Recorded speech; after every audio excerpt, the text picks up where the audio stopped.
Mais bien sûr, après tout ce que l'on a expliqué, une question importante se pose. De quel droit finalement un homme peut-il être sûr qu'il a raison?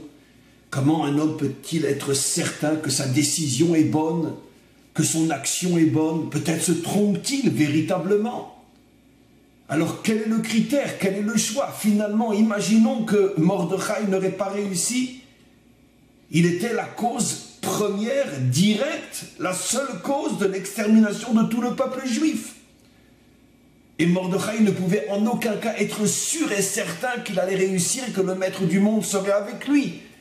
Nos maîtres sont formels à ce sujet. Assour l'ismor à la messe, il est interdit de s'engager dans une action dans laquelle tu ne peux éviter une catastrophe que si tu as un miracle. C'est-à-dire que si tu sais à l'avance que sans le miracle, ce que tu fais t'amène à une catastrophe, tu n'as pas le droit de t'engager.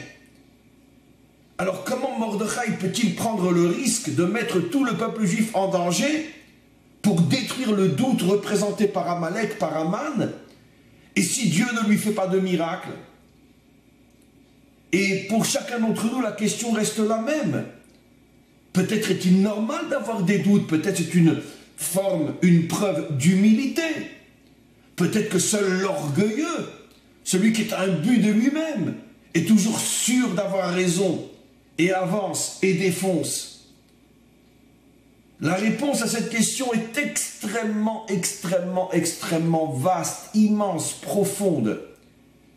Mais malgré tout, dans le cadre de ce clip, je voudrais rapporter l'essentiel, l'essence, l'essentiel. En vérité, tout dépend de ta motivation. Est-ce que tu avances avec certitude pour toi, pour ton intérêt personnel, pour flatter, grandir et renforcer ton ego? Ou bien tu es prêt à te donner entièrement pour le bien des autres, et même si toi tu n'en retires aucun profit? Et là est toute la différence. Mordechai effectivement a pris un risque énorme, mais il ne l'a pas fait pour lui. Son seul et unique but, sa seule et unique intention était que Mordechai avait compris que le peuple juif commençait à laisser rentrer en lui le doute de ce qui est l'essence et l'essentiel de sa mission, d'être une nation sur sa terre. Et à partir du moment où ce doute commence à s'infiltrer à l'intérieur de la conscience d'Israël, toute la raison de son élection n'a plus aucun sens et il risquait de disparaître complètement d'une manière plus radicale que celle d'une Shoah ou d'une extermination physique. Et donc tout ce qu'il va faire, il va le faire pour sauver son peuple.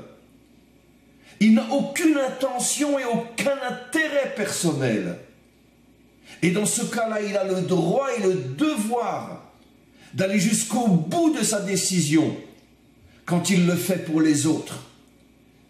Et c'est là toute la différence. Un homme qui agit pour lui-même, pour son intérêt, et qui dit « je suis sûr de moi, j'ai raison, je n'écoute personne, j'envoie balader tout le monde ». Bien évidemment que celui-là même est l'exemple même de ce qu'il ne faut pas être, parce qu'il est le symbole de l'orgueil, de la pédance.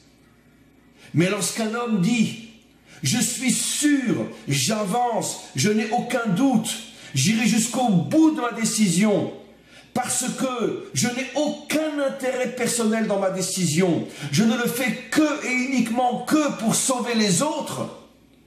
Et je veux sauver les autres. Parce que j'ai compris que le monde est en danger. Et je suis prêt à donner ma vie pour sauver le monde.